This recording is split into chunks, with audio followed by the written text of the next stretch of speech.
Well, hello there, Retro PC Durham. It's Chris here with another video, and check out this beautiful system here. We have a Dell Dimension 4600, so a circa 2003, 2004 era PC. This is a Pentium 4 era PC, and I've actually had this system around for a while. Reason being, this came from a donation that I received, I think it was maybe the summer of 2018 even. It's a Pentium 4 single core Windows XP based machine. No way that you could ever run Windows 10 on this. The processor actually can't run Windows 10. So really not suitable for the purposes that I have for taking these donations and refurbing them so they can get donated to charity. So it's just been sitting around, and then after I built that Windows 98 PC, I thought to myself, you know what I should do is I should take these old systems that I have, the ones that can't run Windows 10, and maybe I can refurbish them and get them back up to their, I don't know, original, best that they could be, into something that's usable, maybe as a collector's item. So maybe someone who wants to collect old Dell PCs, I might take something like this. So it's been around for a while. It hasn't really been doing a heck of a lot. And then I received this beautiful Dell 4:3 aspect ratio flat panel monitor, which is circa 2003, 2004, the same time period as this system. It has a sound bar built into it. I mean, it's clipped on, but it's, designed to go together with this monitor. So it's got the sound bar that's got like the USB hub built into it as well. So I've got that like plugged into the computer. I've got a Dell keyboard to go along with this. And then I don't have a Dell mouse, but I've got a, kind of tried to match the colors a little bit. I've got an optical jobby here that we're using as well. So I thought, hey, this is perfect. I can put this machine together. And I went through my AGP cards, because there's an AGP slot on this, and I found I don't want to say a high-end, but I found a pretty good AGP video card for this as well, which is an ATI Radeon 9600 XT. It is, early on, one of the first cards that I can remember that had like overclocking enabled on it. So the Catalyst software actually has an overclocking tool which boosts the clock speed a little bit on the processor. Now again, we're talking about boosting the clock speed from like 275 to 300. So it's we're not getting much, but it's still interesting. So what I've done is I've put this machine together, and we reinstalled Windows XP Home Edition. And then, put some software on here, and we're going to try it out, experience it, and see how things go. So I'm going to hit the power button, and then we, maybe we'll switch things around. Hold on, let me just get up here. Okay, so we're going to power on, and I want to get the volume up a little bit just to make sure that it actually comes through here as well. One thing that you'll notice on this is you might not, I'll just play it here. The fans on this thing are absolutely amazing. The PSU fan, the CPU fan, and then the fan on the graphics card are all pretty much running full speed all the time.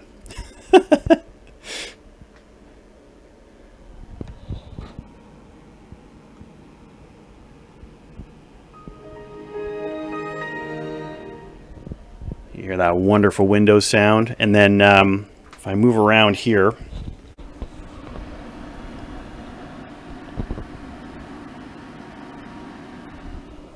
and that was the sound of all the fans going full blast. So no worries about this thing running hot at all. What I'm going to do now is just realign. We'll get ourselves a little bit closer to the screen here, and we will take a look at some of the software. Okay. So as I mentioned, we got Windows XP installed on here. Dell still had pretty good driver access, so I was able to get all the necessary drivers. Just taking a look at this folder here where I kind of kept all the stuff. The only drivers I really needed to use were the chipset utility, and then the NIC driver and the integrated audio driver. Everything else was either stuff that wasn't installed in the system, so maybe from other options. or wasn't really necessary. We got in Windows XP Pro. I did upgrade to both the Service Pack 3 and then the unofficial Service Pack 4. So that includes all the security updates to 2014 on this system. We've got Pentium 4, as I mentioned, with 2 gigahertz processor, and I've got 1.5 gig of RAM in here. So there's 4 sticks, 2 512s and 2 256s. So pretty decent amount of memory installed on this system as far as that goes. If we open up hardware info, we'll let this guy start up and take a look at some of the specs on here. I also installed Image Burn, so there's some burning software on here. I installed Avast antivirus, which I wouldn't recommend as far as being on a modern system, but as far as a Windows XP based machine where you still need a antivirus program, I like Avast. Clam antivirus is also a good choice. But there are only a couple left that still run on one of these older systems. I've got Firefox 52 installed on the system as well. I wouldn't recommend using a Windows XP based machine to go onto the internet for security purposes. I put VLC on here so you could watch some DVDs or something on it. I put LibreOffice on here so that you can do some desktop publishing. And then we got some gaming stuff going on here as well. So processor-wise, again, we've got this Intel Pentium 4 processor running at 2 gigahertz. And then, as I mentioned here, we've got this AMD Radeon 9600 XT. It's only 128 megabytes of memory. And then if I open up Catalyst Control Center, I can show you what I thought that was kind of cool in this one, the fact that it has this ATI overdrive capability, that I can enable ATI overdrive. And it can take the 500 megahertz clock and boost it to 527 megahertz. Yes, that's right. An entire 27 megahertz of additional graphics processing power. Oof. Oh, I did install a Wi-Fi card on this one as well. Windows XP and or this card does not like WPA2. So connecting to a modern 2.4 gigahertz Wi-Fi connection, such as what I have set up in my house, I use WPA2 security. I don't use WPA1 or WEP or any of the older protocols, and I'm not going to change it. So I pulled up my phone, I set up a hotspot with no security on it, and tried out connecting, and it worked fine. So the Wi-Fi does work. It's just, again, you're not going to be able to connect to the most modern network. So it's something else. If you wanted to do Wi-Fi on an older machine like this, you might be having to make some sacrifices for your network connectivity. You might want to reconsider that.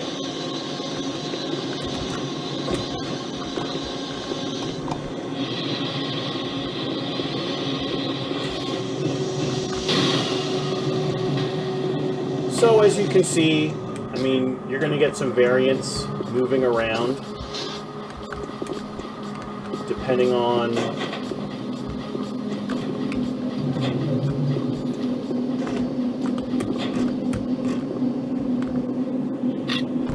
where you are,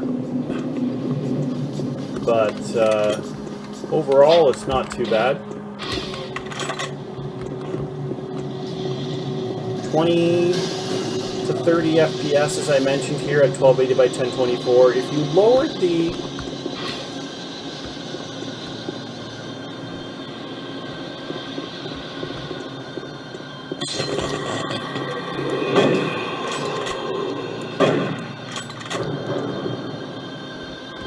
scared me.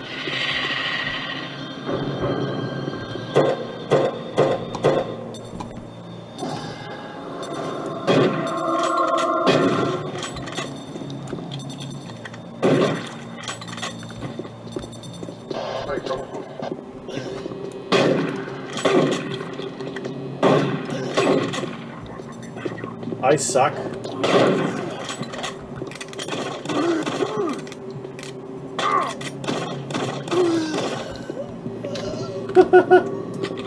All right, now we're gonna get time to get killed by a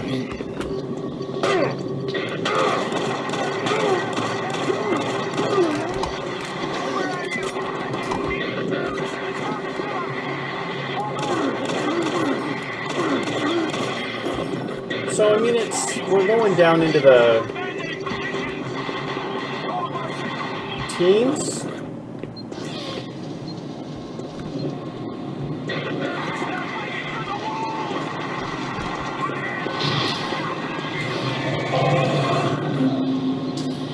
See the QT event here.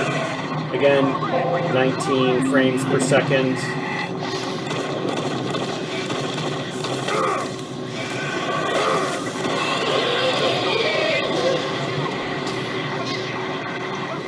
Not terrible.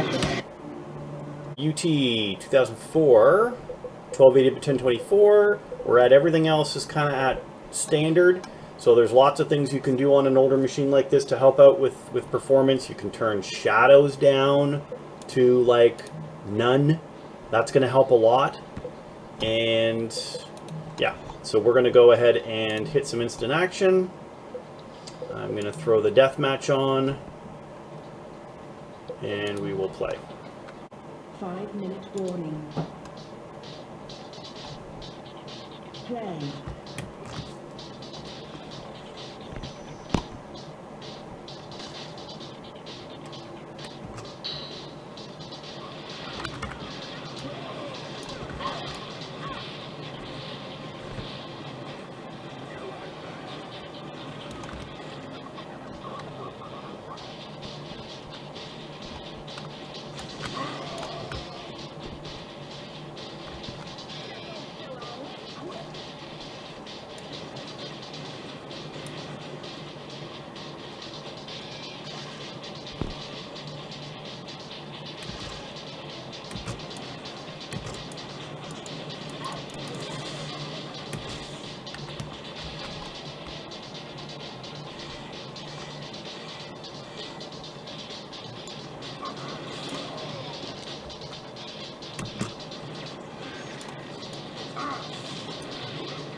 We're averaging, what do we got here?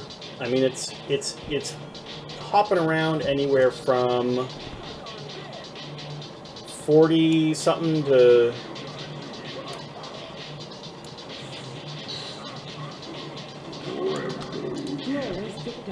all right. So there you go. Let's take a look at the video display options. So I've got this set again to 1280 by 1024. Level of detail is just at normal. No customizations here on here at all. We're just keeping things regular to show off, you know, how well the game can actually handle itself on this machine. We're going to hit the free roam and see if we can get okay.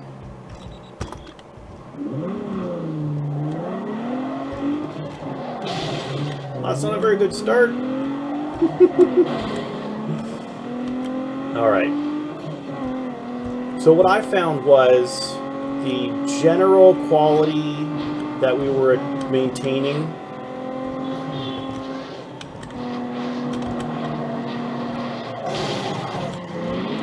was around 20 to 25 frames per second. Now again, if you lowered the graphics quality on here, you would definitely be able to pump up those numbers a little bit. And if you lowered the resolution, maybe as well, you might be able to get something.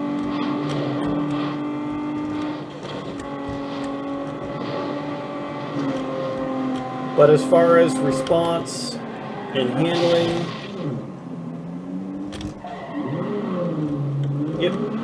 the game runs pretty good. I mean, I'm happy with the responsiveness. I don't feel like there's anything in the way of lag. And yeah, an overall fun experience. You get a little bit of this blur, I noticed, going on.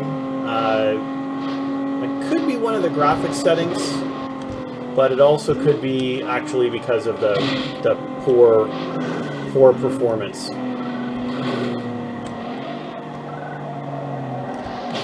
Yeah, so there you go.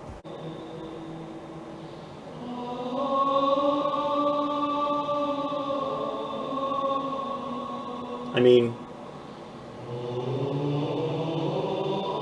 just listening to that song, just listening to those boys, beautiful.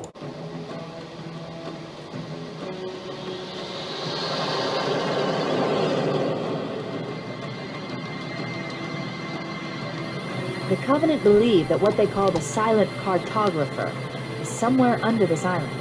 The cartographer is a map room that will lead us to Halo's control center. The island has multiple structures and installations. One of them contains the map room. We're approaching the LZ. It's gonna be hot. Get set to cut out quick. Touchdown, hit it, Marine! Go, go, go!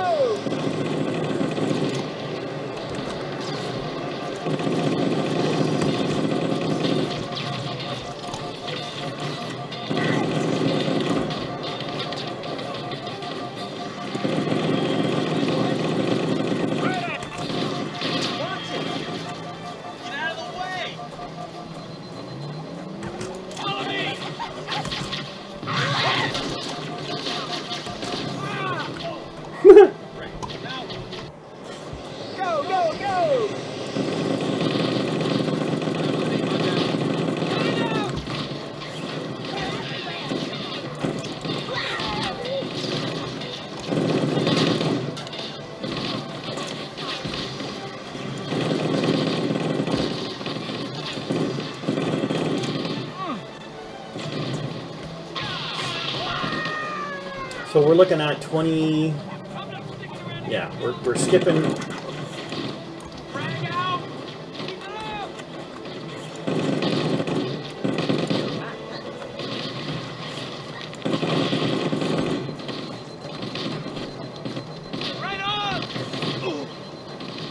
We're skipping right on the edge, right? 28, 29.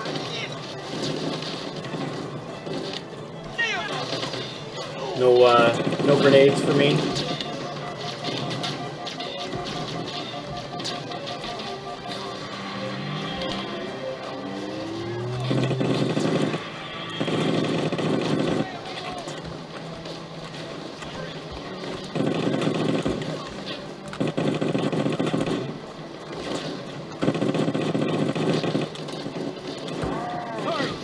Where are your glasses, boy? Area secure. All hostiles have been eliminated. Affirmative. Echo 419 inbound. So that's pretty good. Warthog. And we'll do a little bit of warthog action now. You know our motto. We deliver.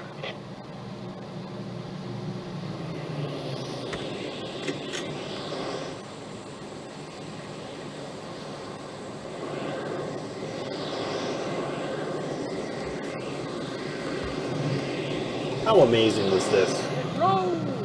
Okay, let's move out. Let's go find the map room that will show us the location of Halo's control center.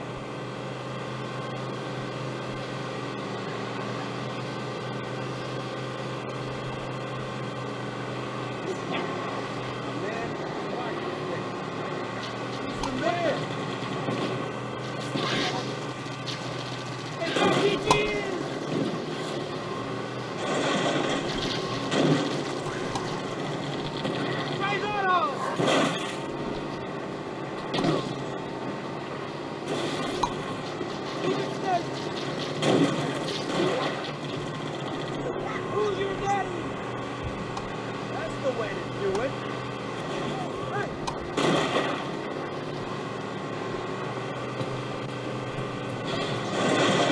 There, in the cliff wall. I'll bet the silent cartographer So you is can somewhere see inside here that when we city. get into the, large groups of people, we're doing that drip, Keep it right? up, bro. Dropping down to 20.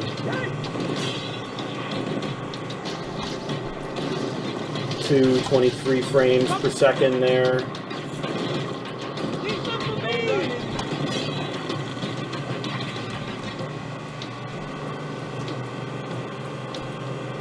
The Covenant are putting up a real fight. The cartographer must be here. But My overall, analysis indicates that the map room should be at the bottom floor of this facility. Let's keep going inside. It looks like there is a path into the interior of the island. Firing. Wasted.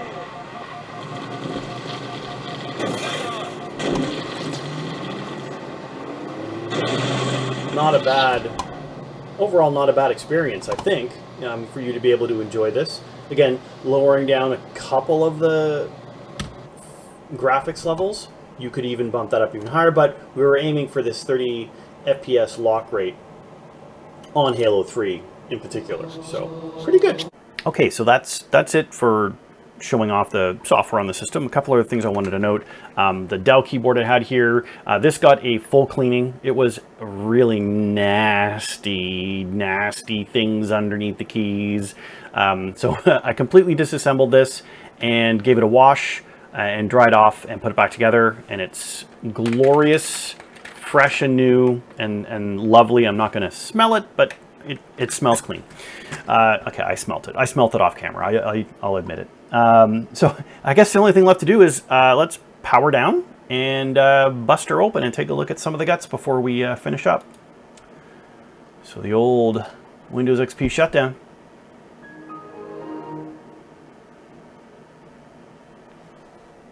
And now we can take a look at our internal components.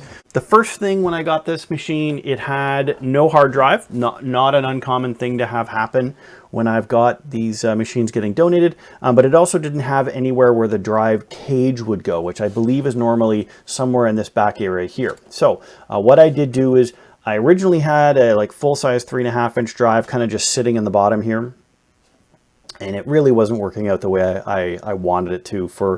It was fine when the system was just sitting, not being reused for anything, but when I finally decided I wanted to actually make this thing, useful, I wanted to make it a little bit cleaner. So I took a laptop drive, and what was actually cool about this system board is it has 2 SATA ports on it, which, think about, this is 2003, 2004, so this is like, I think this is pretty new to have SATA on a system board. We're not yet into Core processors yet, right? This isn't even LGA 775. This is still an LGA 478 socket.